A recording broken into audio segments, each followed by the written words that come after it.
Yes, yes, yo, and you don't stop. We're talking esports until the break of dawn, perhaps. Well, maybe not, because it's only another hour episode, as I tend to do. And we got Sean Gares in the house, in-game leading part 2. This is a series that I really hope to develop a lot. I would love to get a lot more in-game leaders on from all different regions, because I think it's so interesting. It's one of the most mystical areas of CSGO, one of the least explained, one of the least transparent, I would say, to the community, and it's pretty ambiguous from the perspective of how everybody chooses to approach it, and it's very complex. So it's really interesting to hear how people articulate the ideas that encapsulate in-game leading. So absolutely looking to expand this series for those of you interested in that. And before we get into it, just to sort of, I guess, update you guys as to what's going on and how things are going with this podcast. I would say that things have been very interesting from the perspective of ironing out all of the technical kinks. And I would say that if I can get to episode 10 and everything's absolutely perfect, then I'll be really happy, because hopefully I'll have hundreds of episodes, So if I can iron everything out, in the first 10 episodes and get, a sort of a structure that I really like for the podcast, how it's segmented, and also make everything sound really nice, like no more sort of issues with audio levels or anything like that, and uniform sort of sound to it, as well as no SD card issues, which is the first time I had that be an issue today, and we actually are missing about 5 minutes of the end of the audio, which is a bit of a shame. But fortunately, we're not missing too much, really. It does cut off a bit abruptly. I just listened to that, which is a little bit annoying. But it could have been worse. Actually, just after the point in which it cuts off, they were calling my room, and it kind of disrupted us. And they were calling my room to actually try to ask if they could send someone to clean my room, which I don't know if that's a slight on me. I keep things pretty clean. I'm a pretty clean person. Or what's going on? Because you don't normally try to call a room before you're going to clean it. Usually people just knock. I don't understand. And I have do not disturb on, so they shouldn't be knocking anyway. Either way, my hotel woes aside and my technical difficulties woes aside, I'm really happy with how things are developing, generally speaking. And we've got a lot of cool stuff coming up in the future. But I guess I'll talk about that in the sort of outro. And otherwise I'll have nothing left to say in that. So without further ado, I bring you Sean Gares. Okay, Sean, part 2, in-game leading. This is gonna be cool. Woo! I got you some hot chocolate. Yeah, but that's, that was very nice. Let me take a sip of this. If you come onto my show, you get some hot chocolate. So that's almost spilled it on your watch. It's the incentive. Yeah, let me remove the watch from the danger zone. Okay, it's quite good. It's not bad, is it? I mean, I've had quite a few hot chocolates so far at this hotel. We're at the Shangri-La. We're in Shanghai at the moment, and this tournament has I keep forgetting the name of this tournament because it's kind of got a very generic name. Yeah. It's very accurate, I suppose. CS:GO Asian Championship. Yeah. So it's what you get on the tin. Yeah. I actually didn't know what it stood for until you started saying it, and I was like, oh, that's what it stands for. Because I keep saying CIC. It's funny because I was talking to James about it, and when I keep saying the abbreviation CAC, in the UK at least, it means something's really shit if you say it means literally shit. Yeah. Duncan and I were laughing about that. Yeah, so that's maybe should rethink that one. But anyways, we're here to talk about in-game leading. This is part 2. So we had a big list of stuff to talk about. But before I go into that list, we had a conversation yesterday, very briefly, about the teams that we dislike watching the most in the top 20. And so that got me to thinking a little bit about which teams you think right now in the current era of CSGO are most interesting from innovation perspective when it comes to strategy and tactics, because you have the IGL brain, so you're always looking for the innovators. Yeah, it's not even close. It's a long shot, actually. So I recently did a video series actually for ECS, and I wanted to make 6 videos. I actually ended up just making 7 just because I felt bad because I did Astralis twice. But honestly, if I could, I would have done 6 times. But obviously that's a little unfair to them, and it's kind of like unfair to the viewer, I think, if I don't showcase what all the other teams are doing. But the way Astralis uses utility compared to the rest of the scene right now is just they're clear in a way the best team. I would say Liquid's up there with him though. Liquid's like right behind them. NaVi has like a very different style. I mean, it's hard to explain to newer viewers why what NaVi does is good, and it's also not as visually appealing when you watch NaVi. It's a lot of pushing and pulling rotations and bleeding out utility just by dry peeking areas and using numbers to trade kills. But yeah, I would say Astralis is definitely my favorite team to watch. And speaking about NaVi, Zeus obviously gets a lot of flack for whether it's putting enough time into the game and making sure that he's individually polished. But is he underlooked when it comes to a leadership perspective? Like, how do you interpret his leadership, or is it a fuzzy topic? It's definitely a little bit of a fuzzy topic, right? So I have looked at some of his videos that he's actually posted on his channel, right? And I'm just like, wow, his teams feel like a total shit show. Like, what is going on these comms right now? Like, I've never had it. Whenever I have a team like that, I'm just like, everyone shut the F up. Like, what is going on comms right now? Like, it actually gives me anxiety hearing comms like that. But I think his genius isn't in necessarily like the way the strats are organized in the server, the way the communication flows. It's more of trading and spacing, entering sites, and who should peak in certain spots and who shouldn't. And I tried to convey that actually on a podcast I recently did with Duncan, where I actually listed Zeus as one of the most influential like CSGO leaders on me. And it's because of that, right? Like, yeah, what Astralis does is gorgeous. Yeah, what Liquid does is really cool. And yeah, the way Fallen calls for SK, you can visually see strats. But when you watch NaVi, it's very difficult to understand to a beginner like why they're actually winning. It's easy to say, oh, Simple's doing all the work, and the only reason why they won a match is because he got these two entries here.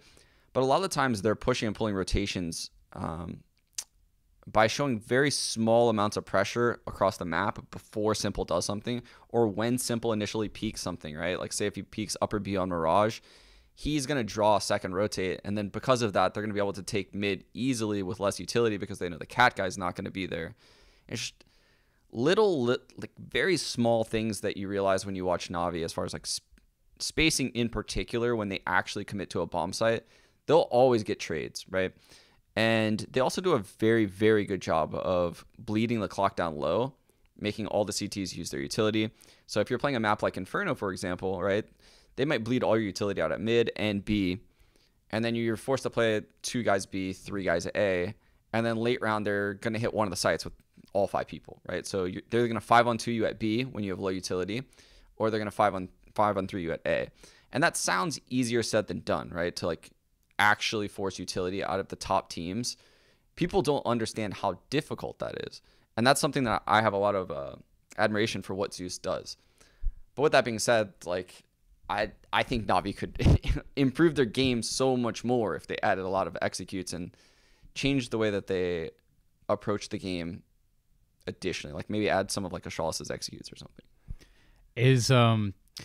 I mean, one thing that worried me is their Mirage previously. That was like the biggest and most glaring issue. And I looked at it and I thought to myself, Mirage is one of those maps where I feel like if you have a good basic understanding of how Counter-Strike works, like your T side definitely, like you definitely understand the importance of like developing like mid control. And it was something that we saw that was lacking for ages. But then we saw them have the Star Series run. They're beating a lot of really good teams on Mirage, like Mousesports, for example. They really set the bar when it comes to understanding like map control and how to take it as a T side. Do you have any insight into the evolution of Mirage, and what does that really tell you about NaVi? I don't know, because a while back actually Zeus was like a great Mirage in game leader. Like, it wasn't even a question. Like, NaVi was always good on Mirage when Zeus was around initially. And then, yeah, look, coming into this term, I actually did the research because I've been on the analyst desk, and they were like 11-2 on Mirage, like dating back to DreamHack Marseille, like the 18th of, I think, April is what that was. But yeah, when I watch them, it's a lot like what I said, right? Like, Simple might like pick upper B, or he might go towards A and take an A ramp pick. They have a guy holding A. And if they do like a fast mid take, they're a lot better now at using utility than they were before. Before they were terrible. Like they wouldn't throw any flashes. People would just run out. They would die to cat operas all the time. They would die to AWP speaking connector and things like that. But what they're really good at is they understand like how rotations move around the map on Mirage. So a lot of new people to CSGO won't understand why teams can randomly take mid for free. Like they'll just peek top mid dry. But what happens is if you put pressure on upper B early round, if you put pressure on A, maybe even both at the same time, right? Put pressure on A and B early round, maybe like one guy, just like throwing a nade or two, maybe simple picking upper B. What it does is it makes or maybe even throw like an early top mid smoke as well, right? So those three things. What's going to happen is the connector guy is going to smoke bottom connector because he thinks you're doing a mid default. The A guy is going to call that he sees one by A. So once the bottom connector smoke fades, the connector guy is going to recede back to A. The cat guy is forced to play by B because Simple's made pressure upper B. And then what ends up happening late round is the guy in window isn't comfortable staying in window because it's not a favorable place for him to be. People could lurk up underpass and kill him. People could walk out top mid and kill him. So there's a lot of things he has to be worried about. And since the connector guy's left to go back into A because the A player's ramp smoke has faded and, you know, Palace is no longer smoked or mollied because it's late in the round, you'll see NaVi just dry take mid. And that's something that they're actually really, really good at, is understanding when they can do that right now. I also think obviously their CT side is way, way better than their T side. So, but that's what they do really well on their T side, actually, is just knowing when to take mid dry and feigning pressure across the sides of the map and then randomly dropping in. It's the one map they actually have like a couple good executes. Well, I mean, we've definitely seen like the development of that recently. I guess, you know, that Star series, I mean, they've been sort of grinding with Simple for a while, and it did seem like they weren't gonna reach the top, but they managed. Like right now, they're effectively like a top 3 team. That's kind of where the ranking is at, which is kind of surprising. And obviously, we have all the roster turmoil and all that jazz, and you know, FaZe being a bit weaker and so on and so forth, and Mousesports experiencing a bit of stagnancy, I think, as well. NIP are in a weird position now because it feels as though they've been thrust into the top 8, the top 8 once again. But at the same time, I'm like, this team really feels like it needs a lot of development, and I'm not sure which way they're going to go, but I really hope that they just copy Liquid's, because I feel like they could be very similar insofar as just a team of hybrid players. Yeah. I think actually do see a lot of parallels when I watch NIP and Liquid, but the problem with NIP is they don't have like the crafty, innovative utility and teamwork that Liquid has, right? They still are like stuck in this weird, super basic play style where they're taking a lot of aim duels and playing off of rotations and just understanding like how people are going to move around the map, and basically playing that Swedish style of CS where they're just relying on, you know, comms and teamwork and reacting accordingly, which is exactly what they did, you know, way back in the day. They are getting a little bit more tactical with their play, which is good, but I think they're one of those teams where they could be so much better. Like if NIP has the skill on their team, in my opinion, where, you know, if they did get very tactical as far as like playing more similar to like what Astralis plays like, they would be equally as good as Astralis. They have a lineup where they could pull that off. Yeah, it is actually insane when you look at just the 5 players, especially now they have Lekro instead of Draken, because you see, I mean, Draken was a bit volatile. I mean, he's great in his peaks, but is very inconsistent. But Lekro is much more all-rounded. But moving forwards, let's start talking about more specific IGLing type stuff. Some of the stuff that I had on my list that we weren't not able to get to last time. And I think one of the topics that I wanted to talk about was the online versus LAN play. Like when you get to LAN, it starts to get a bit interesting, because online, I think, a lot of it is practice, honestly, and of course you'll have your official matches and so on and so forth. But is there a completely different approach, actually, that said, on LAN, or how do you feel about the differences there, or what are the main differences? Yeah, there's definitely especially these days, there's a lot more preparation when you go to a LAN event. I mean, online, you're just playing such a bulk amount of matches, you can't prepare for them all. It's literally impossible to prepare for every online match.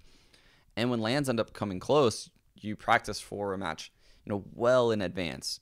And you can kind of, unless it's like a Swiss stage, you can put work into like multiple layers of the event, all right? So if you're in like a GSL bracket, you can study the teams that you likely are going to play. Like there's only 3 other teams in your GSL bracket, most likely.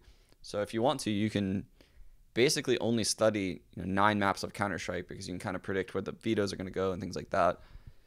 and it just gets way easier and you're way more prepared. Obviously, if you're not a team that puts in that kind of preparation, that's when you suffer, right? Like, I think that's why we saw NRG probably take a big step forward when they brought in Imapet, because they probably didn't have that aspect of their play when they went to LAN, right? They probably just treated it exactly like how they treat online. Like, oh, we're just going to go to LAN and we're going to play our online game. And the teams that they're playing against in like Tier 1 Counter-Strike are looking into them, unlike the teams that are probably they're playing online, and they can read them really, really well. On top of that, they're obviously better opponents. But yeah, I think that's probably the biggest difference is teams actually put a lot of effort into like anti-stratting and understanding what their teams that they're playing do these days. So how does, like, when you're thinking about, when you're saying, you know, anti-strat and counter-strat and so on, like what is the process there? You know, if you're preparing your team for a LAN event, what is the best and most effective way to do that?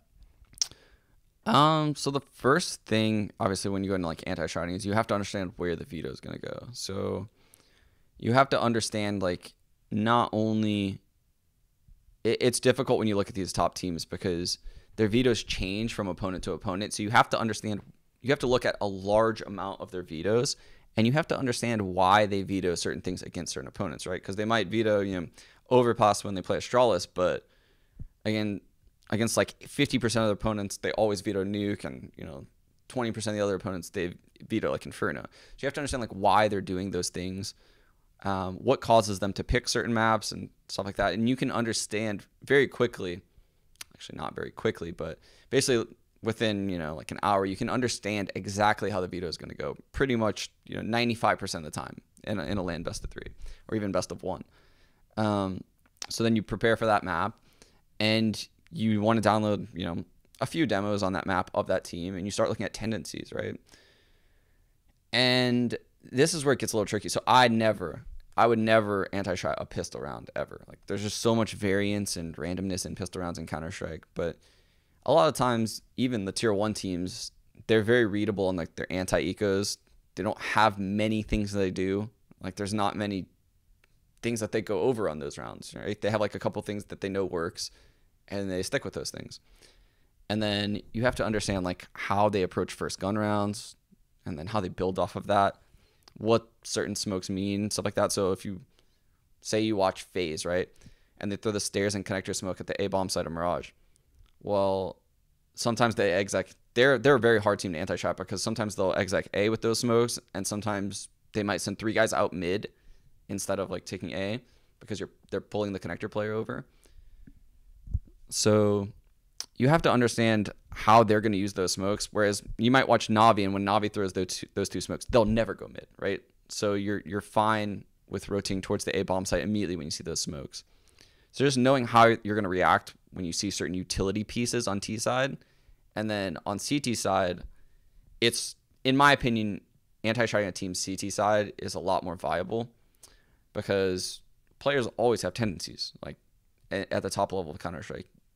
When you watch Cold Zero, he's not playing B-site cache in like a random manner, right? He has one of 5 things that he likes doing. And sometimes there's tells. Like if they pre-smoke B, there's like a 70% chance he goes back checker box or something like that, right? So that's like the main thing you would anti-strat is like super hard tendencies like that. And then you'd build off of that, like what would be able to kill this guy in this spot and blah, blah, blah. But also you have to take into account, like, what if he's not there? Like, it's not as easy as, like, he's definitely going to be there and we have to anti-strat that. No, anti-stratting is actually way more complex than that, at least when I did it. And you would have to have, like, contingency plans. Like, if he's not there, then, what if he's in the site and he kills us in the side of the head? Well, we need, like, a smoke site or something like that. So you actually build a strat that kind of, if you actually anti-strat, like, a Tier 1 team, what you're doing is you're not anti-stratting them. You're actually somehow creating something that counters the meta because everyone's trying to be that Tier 1 team, and they all play very similar to the Tier 1 team. So by creating a strat that beats that setup, you're actually creating a strat that you can use almost anywhere, which is really cool. It's evolving the meta. So let's say, you're in a situation, you've only got like 1-2 hours, what is like the easiest, because I'm thinking about it and I'm thinking, okay, I feel like if I'm going to be trying to create a counter strat situation or try to like figure out what I could look at as far as, quick tendencies to spot and then abuse in a match. I'm probably thinking about like how a team is like when, let's say when they win a pistol round or when they're playing their anti-force by strats, like what are the tendencies there? Because I guess like I'm thinking, okay, there's two situations that might happen. A team usually will favor probably one round. That might be their go-to, the most comfortable one. That's usually easy to spot. And then if that isn't successful, or if it is successful, they'll have like one of two reactions. So is that an easy place, an easy go-to, or what's in your experience in the past? What has been the most common tendencies for teams to spot? I think the most common thing for like someone listening to this to spot is, say you're like watching a map, right?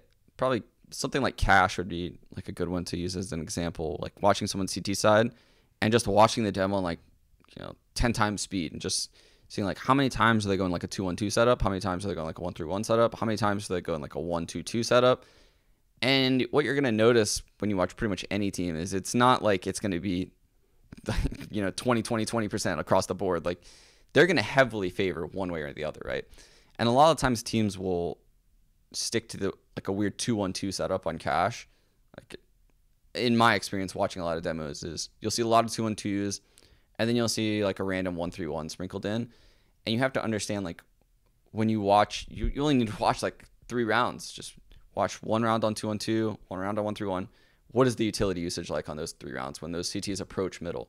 Because I guarantee they're different. Like people don't even realize there's just different noises and different utility usage. And you can figure this out, a tell for something like that really, really quickly, right? Like, okay, they double smoke lower mid on this, so we'll know 3 people are mid. At that point, we might want to throw something mid just to keep them there and then hit an extremity like immediately. And that's just like the absolute basics of anti-stratting, right? Like it's very easy to do something like that on a map like cache. And I think we actually, I literally probably had like an hour to anti-strat SK on cache when I was on Misfits. We played them like EPL, and I think we really needed the map. So I anti-stratted them like before the match instead of warming up, and that was something I noticed is like Cold Zero plays like this spot, that spot, and I like negated him at the map. Like I, like it was really weird. It worked really well, surprisingly. That must have been like a surreal moment where you're like, this is working. It's like, just nullifying Cold Zero very easily here. That's a really interesting one. It reminds me because we were watching a lot of the Chinese Counter-Strike here. We had Tyloo and MVP playing yesterday, and it's often been the case. When I did an Asian Mind in the past as well. It's like you are taking a trip into the past as far as like the meta's concerned. Like we saw loads of like 3-man B setups on the CT side of Inferno, and they'll just have like 2 players towards A, and they'll just keep those 3 players on B like for the longest time. And it's like you just don't see that in the meta anymore in Europe and North America. That went out of fashion quite a while ago to have that like level of focus, and it wasn't even being exploited. It seemed as though they weren't not able to read the correct response, or they weren't able to get the tells to understand that they can just burst A and just have loads of success. Yeah, and that's something that these Chinese teams have done a really good job of in the past is they'll find like one-off things to do, and I don't even know if they realize they're one-off things. But like obviously if NaVi goes back to the room and realizes like, okay, like they're playing 3B, they're not going to beat him in the bracket stage, right? Like they're not going to beat him. But it's the same thing that they did in Malmo actually when they played Mirage and they upset like SK, and I think they had like a run like a year or 2 ago, is they would play like 3B on Mirage like every round, so that there'd be like one guy playing like by mid and one guy playing A, and you're just playing, and it's so hard to recognize something like that. Like it's you take for granted, like you play every team, they have a guy connector, a guy window, a guy cat, guy B, guy A, and then it's so hard to understand that that's what's going on when a match is live. But it's also really easy to accidentally like find the solution to, right? Like you just do connector splits, and teams do connector splits all the time now. So if they were to do that in today's meta, right, that Cloud9 strat where people are fast connector splitting, we saw Heroic do it a lot actually, I think yesterday, they would get abused like immediately. But at the time, that wasn't prevalent, and that's why it worked really, really well.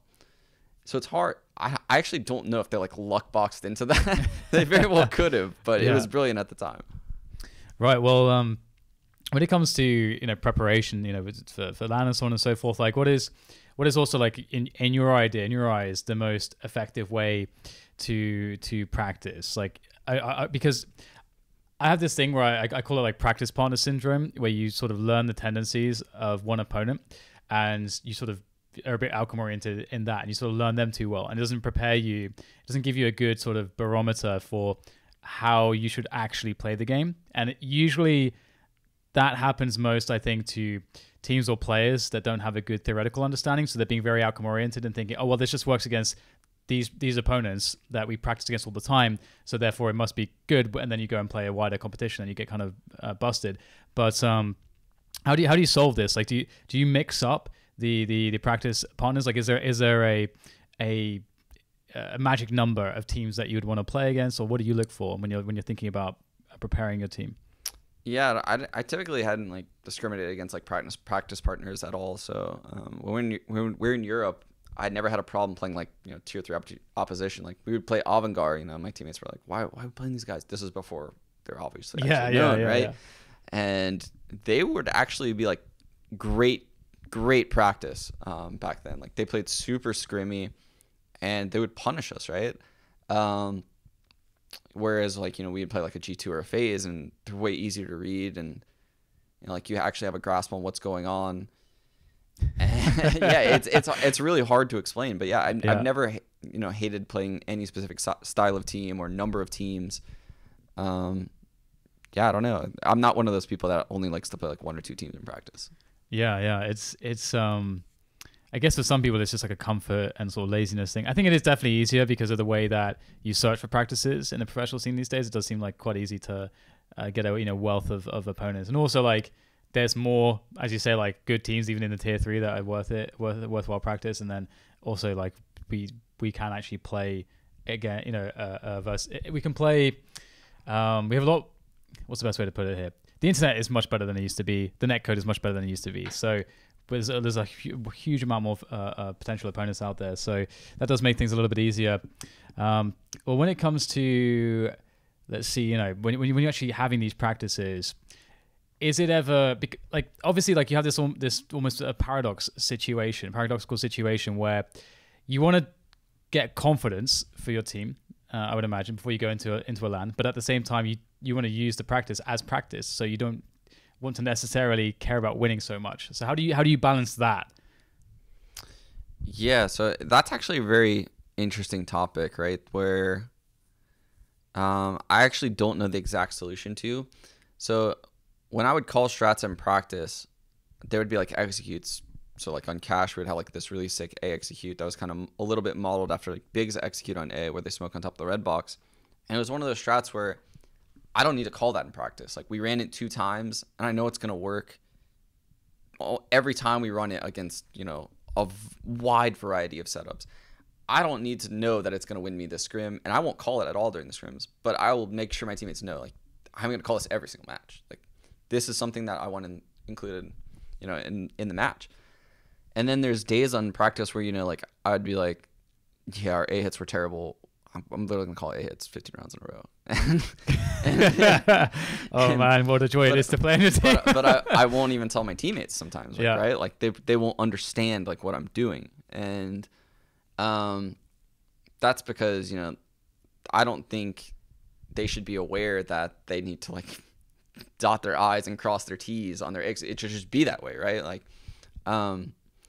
so I don't really have like a formula for it. It's more off of feeling. And then there's days also where I'll just think of innovative stuff during practice. Like, so when Relics was on like Cash, this is like something I'm thinking about Cash a lot right now. So this is just fresh in my head. He was going towards like door on default or something like that. I'm like, you know what? I'm gonna actually smoke top highway, from T spawn, because I know like the smoke, you like line up in the clouds and you throw a top highway smoke. What I want you to do is smoke off quad from door, molly forklift, and then just walk out in the front of the red box. Because what happens is like the guys in the site quad area can't kill you. Highway smoked. He can see the railing. He goes out clearing A main, and he just takes fights, right? And depending on like how he fights people, I just want to see like what happens to the rotations. Like when you do something like that with one person, and it's just literally me playing like a game. Like I want to see like what happens. Like And that's a very different way of practicing than the other things that I mentioned, right? Like I'll do that sometimes. I'll be like, okay, so we played like Mirage quite a bit, and I would smoke like the balcony of Mirage. I would smoke in between the two windows, like on T side. So imagine like you're playing B, you can't see through either of the windows, the balcony's smoked. I'd molly the van, and then I would tell my teammates to, like one teammate, to jump through the balcony smoke into van as I flashed over twice and just hide and just see if it worked. Like I'll just try random stuff like that, like randomly, like if I think about it, right? And just to see like what happens. Like, is there going to be 3 guys that rotate to B when I do all that? Probably so, actually. So I was like, so we're going to throw that guy there. And I'm trying to figure out like what your success rate is going to be over time. So we're going to run this like 4 times over the next week.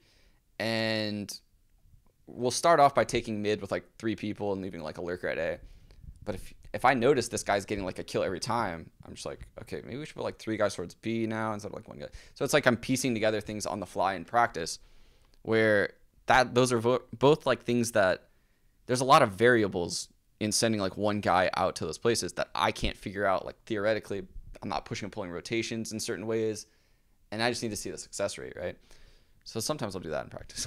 So I guess that must also involve a lot of like demo review of that afterwards, right? Or is that something that you end up doing like when you're in that kind of frame of mind? So that's the thing, is there's no demos really in practice to review unless they're just like POV demos. Like, typically teams won't allow GoTVs. Like especially me, like if we're ever going into an event, and this happens a lot in Europe actually, where randomly there's a team we'll run into when we're boot camping and they have like a GoTV. I'm not going to call it names, but I'm like, I will literally leave this server if that GoTV's in here. Like that GoTV cannot be in here. Yeah. And then the same thing happens in reverse, right? Like if there's ever accidentally a GoTV in our server, immediately people that join the server like kick that, like right now. Yeah. That's so interesting. But that doesn't stop. So notoriously, when I was boot camping with Cloud9 before the Cologne major, I had everyone record POVs, and we played like Kinguin, I think. And we ended up playing Kinguin in the tournament, and we had like a day to prep. So we went back to the boot camp house. We had our POVs, and obviously CSGO has something built into it, like a built-in wall hack. It's like wireframe. So you watch your POV with wireframe, and you can understand exactly what everyone's going to do. Nice, there you go. Right? So it's a little bit cheese if you do something like that. And yeah, I knew what they were doing like throughout the entire match. And I think if I knew how to call, I always think about that match because it was like a weird scenario where like I knew what they were going to do, and maybe I could have like called better. Maybe I could have done this better, or prepared my team better in this or that way. And yeah, I think if I knew what I know now, as far as like communicating, we definitely would have won that map. Do you think it should be like that though? Like, do you think it should be that no one really has access? Like the fact that, okay, no one has direct access to the GoTV demos, but as you said, like you can be a bit cheesy, use the wireframe. Yeah. Should it be like that? Should everyone have access to just all of the POVs, like a GoTV demo? What do you think? No, I don't think so. Because I think a lot of people put a lot of effort and time into their strats and their practice in scrims, and they want to, surprise people at tournaments. And that's part of the reason why, teams like Astralis don't go to every tournament, is because they want to be fresh and they want their practice to be effective, to come with new ideas, and to stay on the top. And if teams could just always look at their demos from scrims, that's all they would do. People would just want to scrim Astralis to get their demos like all the time.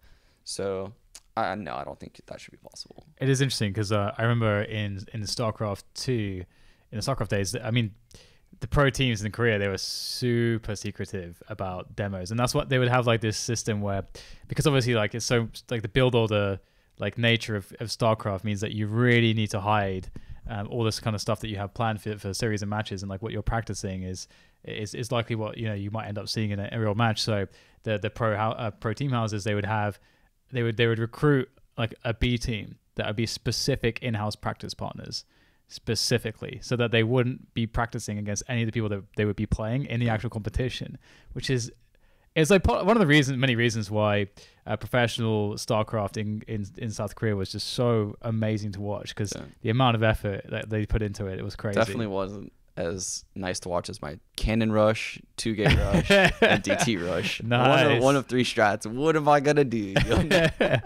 Oh my god, you're one of those. That's very sad. But yeah, no. So it's, I can absolutely understand that makes a lot of sense to just keep things exciting, for people, so that it's not all given away ahead of time. But moving on to I think individual skill, because that would be quite interesting to talk about, because it so commonly is in the realm of discussion when in-game leaders come up and the very first in-game leader, I suppose it was like maybe Fallen, who's like, oh, it's an in-game leader that can also be a star and can be an AWPer as well. So he sort of started to change things, and now the general thinking is you have to be able to frag if you're an in-game leader. So what is your take on this? Is it just way too simplified? Do people just look at it and it's just way too simplified of a manner, just looking at the stats, and then they just like that's they close the book on it? Is that just too?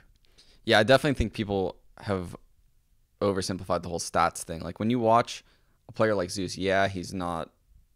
You can visibly see he's obviously not mechanically like as good as someone like Simple or Flamey or Electronic, or even probably Edward when you watch him. But the way he enters bomb sites on T side reminds me a lot of how sometimes I was taught to enter, or like back then when I was taught this by Steno. He was actually Ukrainian as well, and he really looked up to NaVi. So like I know like what Zeus is thinking, because in 1.6, the way I was taught to play CS was fundamentally a lot like how Zeus was probably calling for NaVi back then. What do you mean exactly, if you were to elaborate on like what like, do you have any specific examples? Yeah, so like when you watch NaVi hit a bomb site and you watch Zeus lead entry in, a lot of the times, honestly, like it's super violent. Like he's like, his crosshair placement's like really poor. He's like whipping all over the place. And sometimes he might literally like jump around with an AK. But the person behind him will always get the kill, which means so much on like the T side, right? Whereas when you watch a team, say even someone like, NIP, like say like someone like NIP, right? You'll see their entry fragger like run in and he's trying to get a kill. Like he's not trying to create separation or make someone miss. And it's just like a fundamentally different style of playing, right? Like everyone on NIP is probably gonna have decent stats. But the thing is when you try to run in and always get that kill, you open yourself up to being multi-fragged a lot. Like it's very, very possible when you play good teams that you're going to get multi-fragged, because not only can you not account for everything as an entry fragger, so there's still a very, very high likelihood that you're going to get killed in the side of the head anyway. But when that guy does, he's going to be able to swing and get a second kill, which will utterly shut down your strat on T side. Like that's like the worst thing possible, right? So when you watch NaVi and Zeus's like entry fragging, it's super rare actually that you see them get double killed. Like it's very rare, and that's something that will never show on a stats page, right? But his stats are going to suffer like tremendously for stuff like that. But yeah, I do, like outside of like stuff like that, I do think in-game leaders do need to frag, and you can see that like with Glaive. I don't think Glaive has necessarily like the same mechanical skill as like his teammates do, but he's still extremely talented, right? Like he has his own like niche that he's carved with like playing around smokes and using utility, and it makes these like pseudo aggressive plays that like he times opponents a lot actually, and he's very, very good with it. And it kind of masks the fact that like he isn't as like snappy as like a Dupree, or he's not like an opera like device, and he can't spray like magics, and like he doesn't have those qualities, but he still can put up like a lot of impactful frags. And I think we gave him the MVP when I was working at Marseille. So like he's had some phenomenal events lately, and he's kind of carved that niche, like I said. Yeah, it's actually interesting because I think a lot of people forget that the Carrigan was also, there's like when Astralis won, or actually were they TSM at the time? They won a Face It season 2 or something in London, and Carrigan was the MVP of the tournament, and they beat NIP in the finals. And I remember Carrigan just like beasted, and he was so like good with aggressive warping and IGLing, and it just like the following year, he changed very much as a player as far as that was concerned. But that actually, I mean, one of the reasons that you could really give for in-game leaders struggling individually is the fact that I feel like an in-game leader, and I think you're going to resonate with this a lot, I think, you have to split your time between so many things, because a player who's like your AWPer or your rifler or anti-frag or whatever, like typically they just just go and play the game, just keep your aim sharp and so on and so forth, play some DM. But for an IGL, you got to think about preparing the like counter-stratting, as you were saying, which is like going to involve you watching demos, and then also involving you watching demos of your teammates, and maybe watching POV demos and sitting through with through them with your teammates on comms, and then just then having to like sharpen up your individual skill, then coming up with new stuff. Maybe like there seems to be so much. How do you balance all of that? What is the correct distribution of time? Yeah, it's extremely difficult. The one good thing that a lot of these like tier 1 in-game leaders have is they have a good organization that can provide them a coach and an analyst and things like that. I can't really speak to that really, because we didn't, outside of like a very brief time, like I hadn't really worked with many coaches over the last like 3 years, didn't really have an analyst ever. So what would happen is like I would be doing like almost all of this anti-strat work and innovation work and putting in that extra time. And I mean there's countless matches where instead of warming up beforehand, I might have like thought, maybe if I watch a demo for the hour I have before this match, I watch a demo for like 45 minutes and I DM for like 5, like maybe that's like the best thing to do, and then I'll like recap everyone with the last 10, right? I think that would probably be better to like prepare us than me just solo DMing for like this hour and like just talking about like theory and stuff like that. So it kind of depends, like where you feel like your time is going to be best spent, because obviously probably the people listening to this, a lot of them probably don't have coaches and analysts and things like that, and it definitely is super difficult. Like honestly, you have to just analyze your opponent and think what would be best for this opponent. Like, will 3-1-1s work where we can just stick together in a group of 3, send one guy on like 2 extremities and play like that the entire TF? If so, then I'll probably just DM, honestly. Like that's fine. But if you're playing against a team with like excellent utility usage, like say you're playing someone like a Shawlster or an SK, and there's not many holes anywhere, and you feel like you've played them before and your normal stuff just like might not cut it because the windows aren't there like they are for the other teams. Like there's always gonna be a smoke up at this time. If you walk out, you're gonna get pop flash beat. There's too many things to worry about. Then you should probably watch the demo instead and like accept the fact that you can't warm up. Yeah, it depends on the opponent. That's rough, man.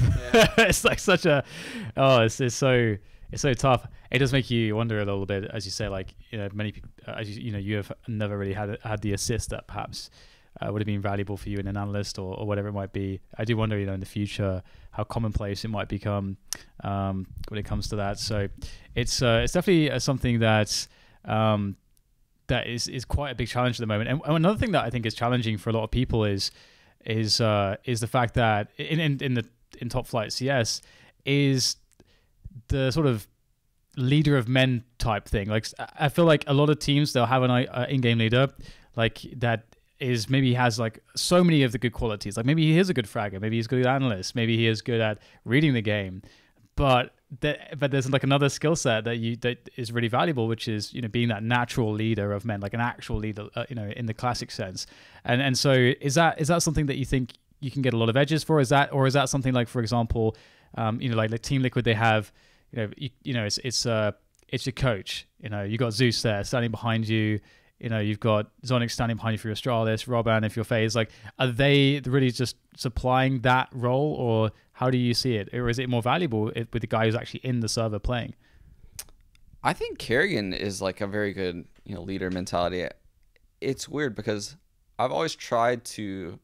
It's a very fine line that you have to walk, right? Like you can't be the person that lets everyone get away with everything. Like I notoriously would call out people all the time for stuff, but then there's certain players, right, where as a leader you have to understand like you can't. It's weird in esports because people have like different mentalities and perceptions to tone. And I had to like work on my tone a lot when I speak to certain people because they'll shell up and they won't talk at all. I think Kerrigan handles that really, really well, actually. Like out of all the ones you mentioned, I don't know. There's not many there's not much insight to like a lot of these other in-game leaders, so it's hard to judge it. Like I would have said, Fallen is like an excellent one. Yeah, he's a really good example, I think. Yeah. Yeah, like he seems like he's way more stern than the community probably is that like believes, right? Like everyone seems all smiling and stuff like that.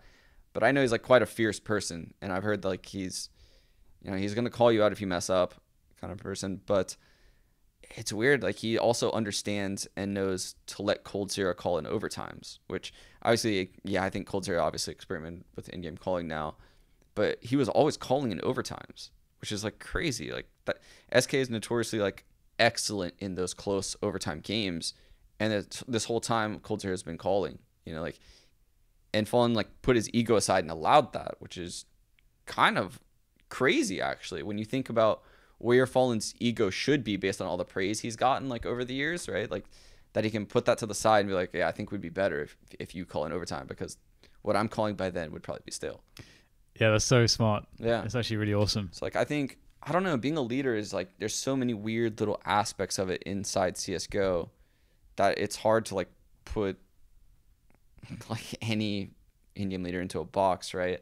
Like I don't think exists when he was in-game leading NIP was like the fiery type, but I think having that calm, collected voice the entire time, and I've definitely had to like work on my tone, like bring it more towards like exist level, because you don't want people to start getting like nervous and antsy, and you don't want to like speed up the way you talk. And actually, in Odense, when we were on Misfits, there was a player on my team that had like such a panicky voice, like in a match that meant a lot.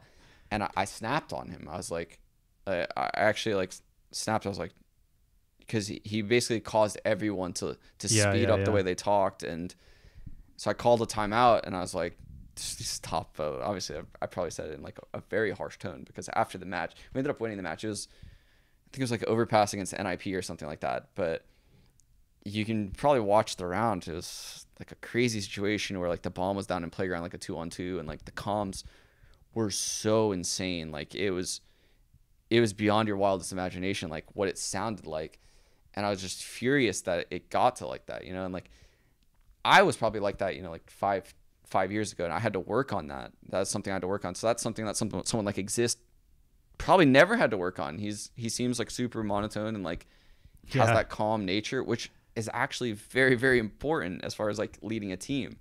So everyone has like, all the successful in-game leaders have these traits that like are unique in their own right and help their team succeed, in my opinion. It is. I actually always looked at one of the sort of stereotypes for me mentally. I don't know, always for some reason, was that Swedish players were just so chill. Yeah, I don't know how they do it. Maybe it's like in the snus or the water. I don't know. It's a weird one, isn't it? It's so strange. I do love that we have that identity from people from different nations, and it's do you ever have a situation where you really feel like when you're playing that you really feel like you're in the other IGL's head, and how do those dynamics work? Yeah, like I feel like whenever I would win like a pistol and a first gun, and at that point, like if I had like, say it was like, I would choose Cash again. So like on Cash, there was something that I did a lot of towards the end of Misfits, where we would basically from spawn, we'd pre-smoke quad at A, I would run up A main, and I would smoke highway.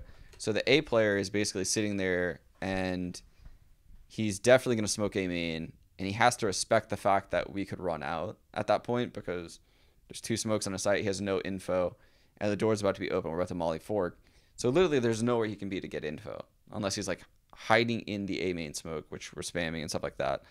So if you do that the first round, and then you re-smoke highway as the two smokes are fading, and then you double molly the A site, it almost forces them the next time you throw those two smokes to play two guys in the A site, like super heavy actually, and try to stop you from doing that, because otherwise you're just going to keep doing that same shot, winning the round. So if you win that first round doing the A hit after the smokes fade, you can throw those two smokes, then take mid control. You can throw those two smokes and like walk three guys into B on probably a situation where there's one guy B, two guys mid, two guys A. And like immediately when you win a first gun round, and you have a game plan like that, you just feel like you're in total control. So right? It's kind of like a situation where you're taking the initiative. You're able to like create a position, even if you're CT or T, where they actually just have to react consistently. Yeah. So from that perspective, would you say that there's almost that there is a psychological advantage to winning the pistol, because it is much easier for you to take initiative and force reaction in that sense? Is there like a hidden extra value? Yeah. It's way easy to just snowball a team if you win pistol and first gun. Like it's like all the cards are in your hand at that point. Like they're constantly like a step behind you, unless they win like consecutive gun rounds. But if they start winning consecutive gun rounds at that point, you're probably misplaying, because you should have the advantage as far as like being able to abuse the rotations, because you have all of the things that worked at that point, and they're trying to still figure out what you're doing and like adapt. But if they're trying to adapt to something that's not even true, which is what I'm saying, like if you throw those two smokes at A and they're trying to adapt to that, but that's not even like, they're not adapting to the right thing anymore, because you have 4 other strats with those 2 smokes, and they just have to respect the one thing that they've seen. Like you're in massive control at that point. Sounds very nice. It reminds me of oh god, what is it? There's I'm trying to think if there's an example that works here. But yeah. So there's in Quake World 4 and 4, which is a really obscure example for some people, you would often get this situation where everyone knew if you were able to get like the kind of like the best start, everybody knew like how to play the first 5 minutes. And so even if you were a much worse team, you could actually always, if you just played that first start correctly, just knew the right decisions to make, the rest kind of did itself. So I always felt like it was very similar in that sense in Counter-Strike, where you set the situation up, and really it feels like it does take a big misplay, and sometimes you do see teams make mistakes. Do you have any, like, are there any common mistakes you think teams make when they're actually in advantage in that situation, or is it like, do they try to get a bit too greedy with how they play it out? Or yeah, I think like it always typically happens on like an individual level. Actually, when I watch it, like people just get a little bit sloppy, and they don't realize that the other team typically is going to make a play. Like they're going to feel desperate. So you'll see, if it's on Cash again, you might see like the A main player on T side get a little bit looser because they're up like 5-0 at that point, and he'll just get picked off. And then at that point, like you don't even get to run a strat anymore. Like you're in 5v4 right at the start of the round. Right. You like don't really have the same amount of map control. You can't really do a fake off of what you previously did. And that's where like the problems always. So again, as you heard in the intro, we had a cut off there. Unfortunately, that's a little bit of a shame. But again, please bear with me. I have already apologized to Sean. I feel awful that I'm making so many newbie mistakes with some of the technical aspects. But it's been a learning experience, which is always good.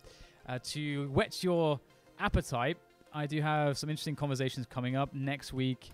I should hopefully be getting Device.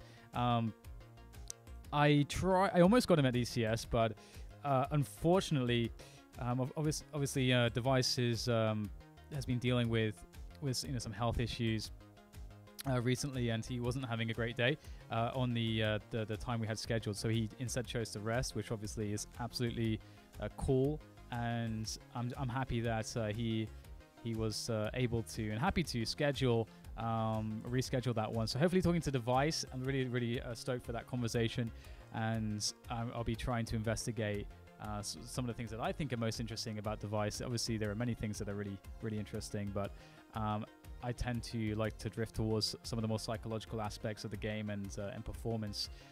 So I would love to see sort of have the discussion touch on how things have changed for Astralis over time as a team, how they've broken some barriers collectively and individually for him as a player, and perhaps in his eyes how some of his teammates have also broken some personal barriers when it comes to performance and leveling up their game.